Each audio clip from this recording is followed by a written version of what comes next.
தான் போட்டியிட விரும்பிய தொகுதியை ஒதுக்காததால் அண்ணாமலை அப்செட் ஆனதாக கூறப்படும் நிலையில் இன்று பாஜக வேட்பாளராக அறிவிக்கப்பட்டு உள்ளவர்களுக்கு வாழ்த்து தெரிவித்துள்ளார் அண்ணாமலை. என்டிஏ கூட்டணி வேட்பாளர்கள் வெற்றி பெற தோளோடு தோள் நின்று பிரச்சாரம் செய்வேன் என அண்ணாமலை கூறியுள்ளார். இதுபற்றி ஜெம் தொலைக்காட்சி வழங்கும் சிறப்பு செய்தி தொகுப்பை இப்போது பார்க்கலாம்.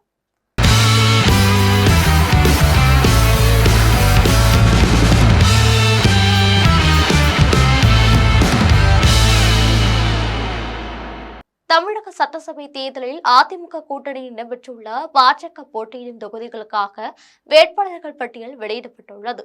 அதிமுக தலைமையிலான என்டிஏ கூட்டணியில் போட்டியிடும் பாஜகவுக்கு 27 தொகுதிகள் ஒதுக்கப்பட்டுள்ளன.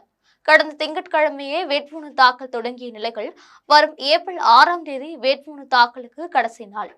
பாஜக வேட்பாளர்கள் இதற்கிடையே பாஜகவின் வேட்பாளர் பட்டியல் வெளியிடுவதில் தாமதம் ஏற்பட்டு வந்த நிலையில் பாஜக சார்பில் இன்று வேட்பாளர்கள் பட்டியல் வெளியிடப்பட்டுள்ளது. அண்ணாமலை போட்டியிடும் தொகுதிதான் இழுபறியாக இருந்து வந்ததாக கூறப்பட்டு வரும் நிலையில் அவரது பெயர் பாஜக வேட்பாளர் பட்டியலில் இடம்பெறவில்லை. பாஜக மாநில தலைவர் நயனா நாகேந்திரன் சாத்தூர் தொகுதியிலும், அவினாசி தொகுதியில் மத்திய இணையமைச்சர் எல் முருகன், மயிலாப்பூர் தொகுதியில் முன்னாள் ஆளுநரும் பாஜக மூத்த தலைவருமான தமிழிசை சவுந்தரராஜன், கோவை வடக்கு தொகுதியில் எம்எல்ஏ வானதி சீனிவாசன் ஆகியோர் போட்டியிடுகின்றனர். கோவை வடக்கு சட்டசபை தொகுதியில் போட்டியிட அண்ணாமலை விருப்பம் தெரிவித்திருந்ததாகவும், ஆனால் அந்த தொகுதி வானதி சீனிவாசனுக்கு ஒதுக்க கட்சி தலைமை முடிவெடுத்திருந்ததாகவும் கூறப்பட்டது.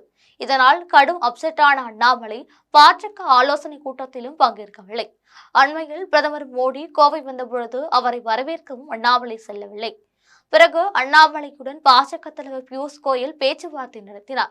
அண்ணாமலையை மொடக்குறிச்சி தொகுதியில் போட்டியிட கட்சி தலைமை வலியுறுத்தி வந்ததாகவும், ஆனால் கோவை வடக்கு தொகுதி கிடைக்கவில்லை என்றால் தேர்தலில் போட்டியிட மாட்டேன் என்று அண்ணாமலை திட்டவட்டமாக தெரிவித்து விட்டதாகவும் தகவல்கள் வெளியாகின. இது தொடர்பாக பேச்சுவார்த்தை தான் வேட்பாளர் பட்டியல் வெளியிட தாமதம் என்று கூறப்பட்டு வந்த நிலையில் அண்ணாமலை நிச்சயம் தேர்தலில் போட்டியிடுவார் என்று கூறப்பட்டது. ஆனால் இன்று வெளியான பாஜக வேட்பாளர் பட்டியலில் அதிகம் எதிர்பார்க்கப்பட்ட அண்ணாமலையின் பெயர் இடம்பெறவில்லை. அது அண்ணாமலை ஆதரவாளர்களுக்கு கடும் அதிர்ச்சியை ஏற்படுத்தியுள்ளது. அண்ணாமலை எக்ஸலத்தில் வெளியிட்டுள்ள பதிவில் 2026 தமிழ்நாடு சட்டசபை தேர்தலுக்கான அறிவிக்கப்பட்டுள்ள பாஜகவை சேர்ந்த வெற்றி வேட்பாளர்கள் அனைவருக்கும் எனது மனமார்ந்த வாழ்த்துக்கள்.